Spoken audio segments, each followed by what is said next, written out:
So with our knowledge of some of those key components of AI, including AI itself, machine learning, and language models, let's now take a look at and answer the question, what is ChatGPT?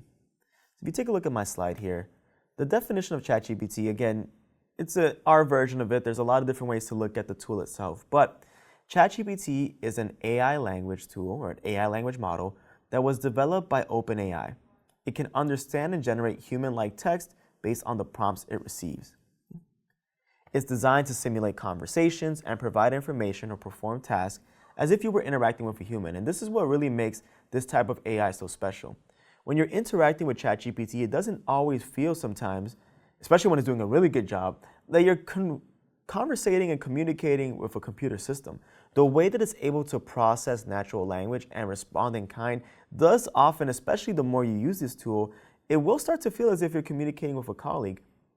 I want to echo that by saying, actually, it learns so much about us from the data we put into it that you might even see that ChatGPT will begin to respond to you in a way that's very similar to the flow, the cadence, and the tone that you speak to it. So you'll see this when we actually dive into the system, because I'm going to be using my ChatGPT account.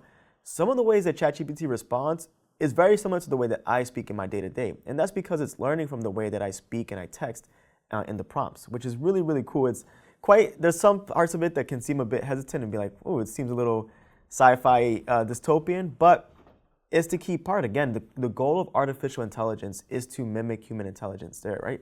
So it stands to reason that because I am the one inputting the data, that AI is going to learn from me, and so it's going to want to mimic some of my style when it comes to its responses. So just wanted to highlight that. It does sometimes feel, those lines do get a little blurred, and I think that's just a testament to how powerful these tools are when it comes to processing natural language. On the other side, you bring in some of our terminology that we learned in the previous video. ChatGPT utilizes machine learning techniques to predict and generate text. And we'll dive deeper into how ChatGPT actually responds to you and what systems it uses to respond to prompts later on in the video. So ChatGPT was trained on a diverse range of internet text, but it doesn't know specific documents or personal data unless shared in conversation. So we're talking about billions and trillions of parameters and data sets. That's anything from articles and books and text and website searches and so on and so forth. You do have the ability to upload and share your personal documentations, but that's optional. And there are some ways to mitigate what ChatGPT can memorize, what it can keep for its data in terms of some of the privacy protections, and we'll get into that later on in the course as well. So that's a little bit about ChatGPT here. Now let's dive in to ChatGPT Plus, as that is the focus of our course here today. So if we go into OpenAI.com's page and we access the page focused on ChatGPT, you can get a good little view on the different subscription services, the different pricing points for this tool. Of course, there is a free version that everyone has access to, but we're going to be focusing on is this middle tier here, which is ChatGPT Plus, that comes out to $20 a month for users. Now, the benefits of using ChatGPT Plus is that you get extended limitations on messaging, file uploads, data analysis, and what I particularly love is image generation. Whenever you use the free version of ChatGPT, you'll often see that there's a limit to how many prompts you can create, how many images you can generate, and so on.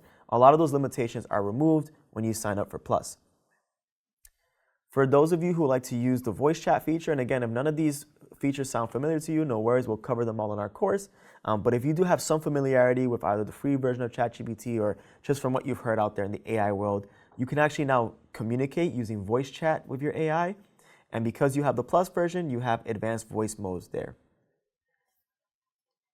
This is something that I particularly love about ChatGPT Plus is having the access to multiple reasoning models.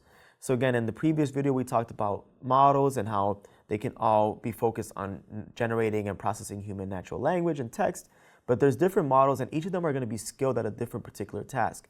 So having the ability to switch to them manually really gives you a boost to your efficiency in your workflow. And there's a couple of other things like projects, tasks, and custom GPTs. You get the opportunity to test new features and so on.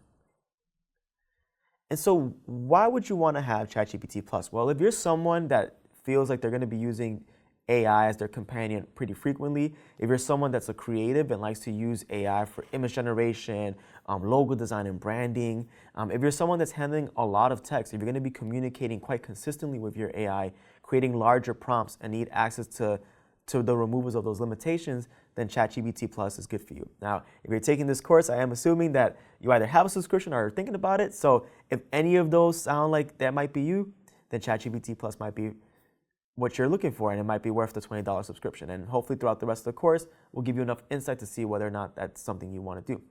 So that covers a little bit about what ChatGPT is and what its pricing points, and I'll see you on the next video.